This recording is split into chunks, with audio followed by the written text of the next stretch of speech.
Nesse vídeo eu não estava pensando em analisar de forma técnica a luta entre Muichiro e Gyoko. Ao invés disso, eu achei que seria mais interessante explorar o que eu interpretei na luta entre esses dois personagens. Eu sei que infelizmente a maioria das pessoas não gostam do Gyoko como personagem, e eu não vou tentar mudar a opinião de ninguém. Até porque eu compreendo que essas pessoas apenas queriam ver mais sobre o que o personagem tinha a oferecer. Então podem ficar tranquilos que nesse vídeo eu apenas quero mostrar o que eu entendi sobre o significado por trás dessa luta. Um detalhe que eu gosto em Kimetsu são suas lutas. As batalhas não são apenas de força, mas sim embates entre filosofias e conflitos, assim como psicologias diferentes. No caso de Gyoko e Tokito, o que está em jogo é muito mais do que apenas quem é o mais forte. É um confronto entre um ser que se perde em sua obsessão com a perfeição extrema e o outro que luta para recuperar sua essência interna. Para começar, vamos falar sobre o Tokito, o Hashira da Névoa. E a própria névoa tem um simbolismo muito forte dentro da história. A névoa esconde as coisas, obscurece a visão e nos impede de ver o caminho com clareza. E essa é basicamente a condição mental de Tokito no início da luta. Ele está confuso, sem memórias do seu passado, sem uma noção real de quem ele é. A amnésia dele não é apenas um detalhe qualquer, mas um reflexo direto de como ele está perdido como pessoa. Ele é um prodígio no combate, um dos caçadores mais talentosos da nova geração, mas está desconectado de sua essência e por isso age como uma máquina de matar, sem propósito real além de sua missão. E é aí que entra Gyoko. Ele é um oponente perfeito para Tokito, porque simboliza exatamente o oposto. Ele é alguém que não se importa com o que está dentro, mas sim com o que está fora. Ele acredita que sua aparência grotesca é um sinal de evolução, e que sua arte, por mais bizarra que seja, é uma forma de transcendência. Diferente de Tokito, Gyoko é completamente obcecado com o que pode ser visto de fora. Ele constantemente fala sobre sua arte, sobre como suas criações são belas e como os humanos são inferiores por não reconhecerem sua genialidade. Mas sua arte não é algo inspirador, ou que traz beleza ao mundo. Ela é um reflexo da sua visão distorcida sobre o que ele considera arte. Um exemplo disso é sua obra-prima. Ele pegou 5 corpos de ferreiros e os mutilou e os torceu em uma escultura horrenda, como se fosse um tipo de troféu artístico. Isso pode representar como Gyoko vê os humanos. Peças descartáveis para serem moldadas em sua visão distorcida de beleza. Ele acredita que a destruição e a deformidade são expressões artísticas superiores. Talvez seja por isso que em sua mente a beleza comum e natural é algo sem valor, já que uma hora essa mesma beleza acabaria murchando por ser parte do ciclo natural. E eu acho que essa ideia vai fazer sentido mais pra frente. Gyoko considera sua arte a mais sublime como forma de expressão, mas sua verdadeira essência não é criação, e sim distorção.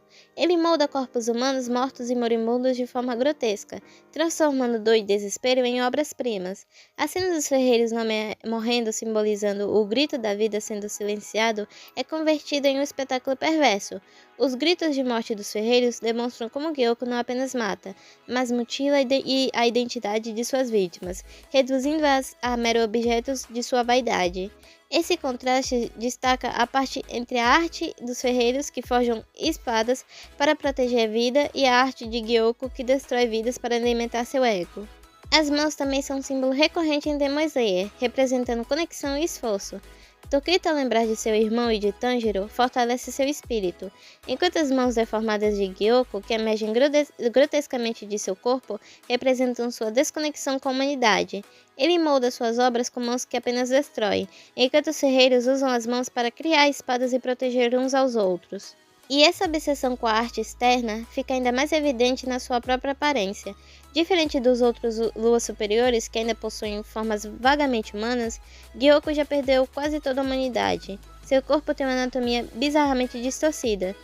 Seus olhos são desproporcionais e sua aparência está constantemente em metamorfose. Ele parece um ser que abandonou qualquer traço humano, porque acredita que isso o torna superior. O simbolismo dos peixes dourados pode ser uma referência à memória de peixinho, onde costuma-se dizer que os peixes dourados possuem memória curta, apesar disso não ser 100% verdade absoluta. Outro elemento interessante na construção de Gyoko são seus potes. Durante a luta, ele constantemente entra e sai deles, se teletransportando e mudando de posição o tempo todo. Isso pode simbolizar a instabilidade e a mutabilidade de sua existência, algo que está constantemente em mudança. Gyoko constantemente troca de lugar entre seus potes, simbolizando sua natureza mutável. Ele se vê como algo superior, mas sua arte não tem uma forma verdadeiramente fixa.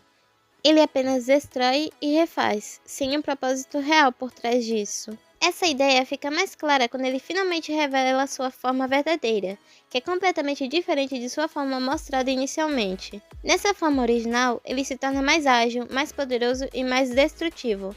Mas se antes ele criava esculturas e usava sua criatividade para manipular corpos, agora ele se resume a uma criatura com anatomia mais simples. Não tão desproporcional, mas que também não se assemelha muito a um humano. Ele continua fora do comum, mas sua verdadeira identidade é mais simples do que ele tenta mascarar com sua arte. As escamas de Gyoko representam sua tentativa de se mostrar ser mais superior do que ele já é, algo tão fora do ciclo natural que supostamente seria a idealização da perfeição. Uma coisa que eu pensei enquanto eu fazia o roteiro para esse vídeo foi em relação à história de Gyoko, quando ele ainda era um humano chamado Managi. Talvez a cena do Tokito preso naquele pote de água possa ter algumas interpretações, dependendo do que os espectadores queiram interpretar. O fato de Tokito ser preso num pote cheio de água simboliza sua condição de impotência e desespero, como alguém que está se afogando sem socorro.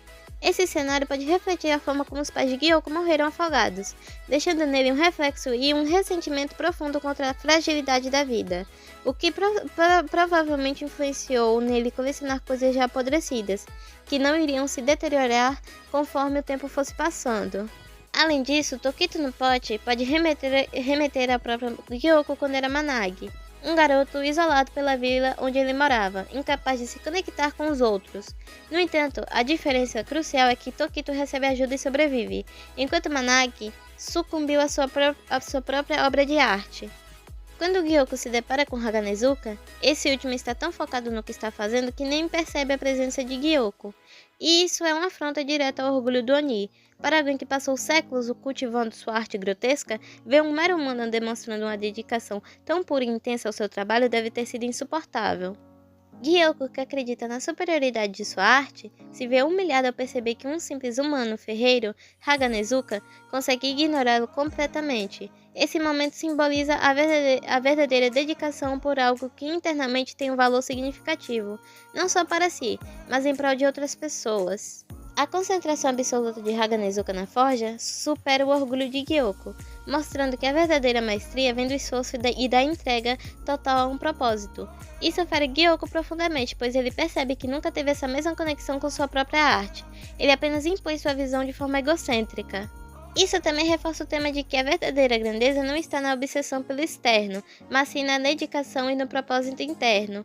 Gyoko sempre exibiu sua arte de forma teatral, como se fosse uma apresentação, nunca se importando com a realidade da situação do que ela representava para seus espectadores, mas no final sua arte não significava nada. Enquanto isso, Haganezuka, que não se preocupa com fama ou reconhecimento, está criando algo verdadeiramente importante, tanto que ele põe todo o esforço e dedicação naquela espada. Mas essa parte eu não tenho certeza, já que ele ficou um pouco bravo porque o Tanjiro usou a espada antes da hora, mas acho que tá tudo certo. Gyoko acredita que sua arte é superior à humanidade, porque ele transforma corpos em algo novo. No entanto, sua arte não tem um propósito verdadeiro. Ele apenas distorce e mutila, diferente dos ferreiros que criam algo com significado. Gyoko apenas impõe sua visão sem um entendimento genuíno do que é belo, ao ponto de se sentir frustrado o suficiente para se irritar com Tokito, debochando do que ele se considera superior. Outro possível simbolismo que eu pensei, apesar de não estar fisicamente presente na luta, está relacionado ao peixe-carpa, um animal que na cultura japonesa representa persistência e transformação. Existe uma lenda japonesa que diz que as carpas que conseguem nadar contra a correnteza e subir cachoeiras se transformam em dragões. E essa metáfora se encaixa perfeitamente no Tokito, pelo menos eu acho.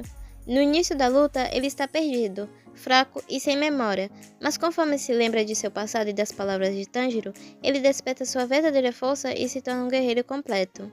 Enquanto Gyoko vai se tornando um personagem essencialmente mais simples, Tokito passa por um amadurecimento e redescoberta sobre si mesmo, sem perder sua essência como Hashira, enquanto Gyoko se mantém fixo na ideia de arte, se recusando a valorizar algo além de si mesmo. Mesmo ao ser derrotado, Gyoko nega sua derrota.